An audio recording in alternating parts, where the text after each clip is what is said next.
بسم اللہ الرحمن الرحیم۔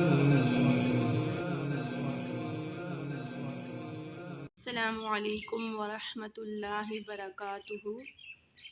امید ہے ناظرین اللہ کے فضل و کرم سے آپ سب خیریت سے ہوں گے۔ شروع کرتے ہیں ناظرین اپنا سبق۔ وَإِذْ اور جب وَعَدْنَا ہم نے وعدہ لیا موسیٰ علیہ السلام سے 40 لیلۃً راتوں کا ثم اتخذتم العجل پھر تم نے بچھڑے کو معبود بنا لیا من بعدہ اس کے بعد وانتم اور تم ظالمون ظلم کرنے والوں میں سے ہوگے ثم عفونا پھر ہم نے معاف کیا عنکم تم سے من بعد اس کے بعد ذالک لعلکم تاکہ تم تشکرون شکر ادا کرو۔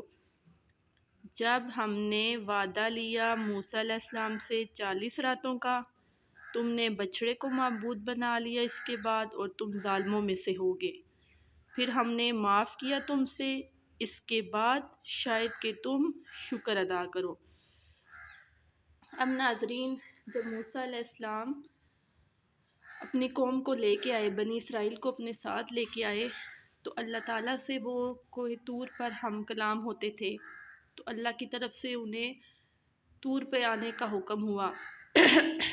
اب وہ اپنی قوم کو بتا کر چلے گئے کہ وہ 30 دن کے لیے کوہ طور پہ جا رہے ہیں اللہ سے ہم کلام ہونے کے لیے۔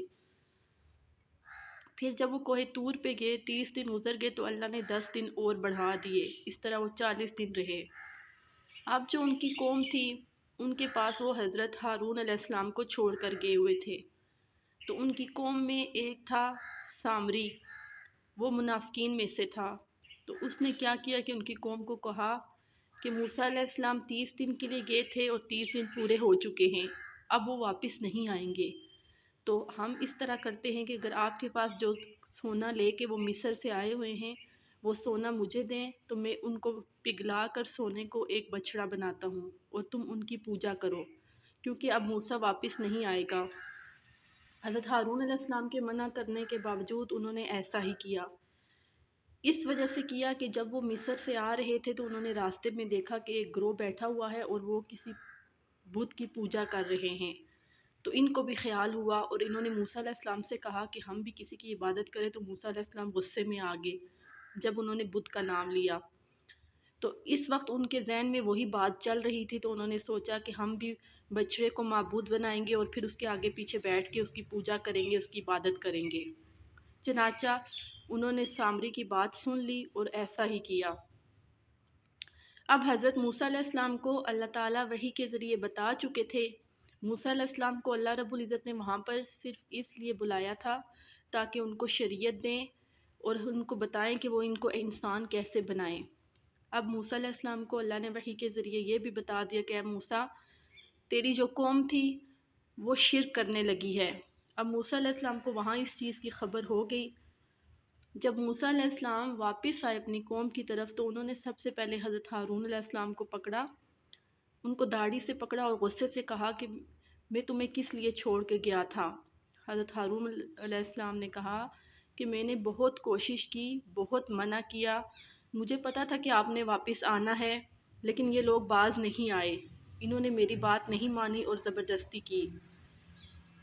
اب موسیٰ علیہ السلام اپنی قوم پر بھی غصہ ہوئے اور کہا کہ اللہ کی ناراضگی کو تم لوگوں نے اپنا لیا ہے، اللہ تم سے ناراض ہو گیا ہے، تم ان لوگوں نے شرک کیا ہے۔ اللہ تعالیٰ سے انہوں نے معافی مانگی، اللہ تعالیٰ نے ان کو معاف فرما دیا، جیسے اللہ تعالیٰ نے موسیٰ علیہ السلام کو بتایا انہوں نے ویسا ہی کیا تو اللہ نے انہیں معاف کر دیا۔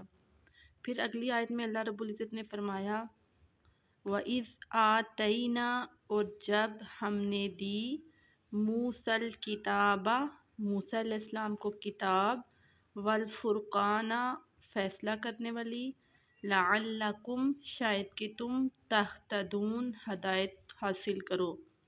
اب جب اللہ تعالیٰ نے حضرت موسیٰ علیہ السلام کو تو کوہ طور پر بلایا تو وہاں اللہ تعالیٰ نے حضرت موسیٰ علیہ السلام کو تورات دی، تاکہ وہ ان کو احکام سکھائیں، ان کو پڑھ کے سنائیں اور یہ ہدایت حاصل کریں۔ تو کوہ طور پر اللہ تعالیٰ نے موسیٰ علیہ السلام کو اسی لیے وہاں بلایا تاکہ یہ بنی اسرائیل کو انسان بنائیں۔ تو ناظرین، اس میں جو آگے واقعہ ہے وہ انشاءاللہ جو آگے آیات آ رہی ہیں میں آپ کو اس کے ساتھ ساتھ واقعہ سناتی ہوں۔ تو آج کے لیے ناظرین صرف اتنا ہی کافی ہے۔ انشاءاللہ تعالیٰ اگلا سبق ہم اگلے درس میں پڑھیں گے۔ اللہ تعالیٰ اس پر ہمیں عمل کرنے کی توفیق عطا فرمائے۔ تمت بالخیر۔ اللہ حافظ۔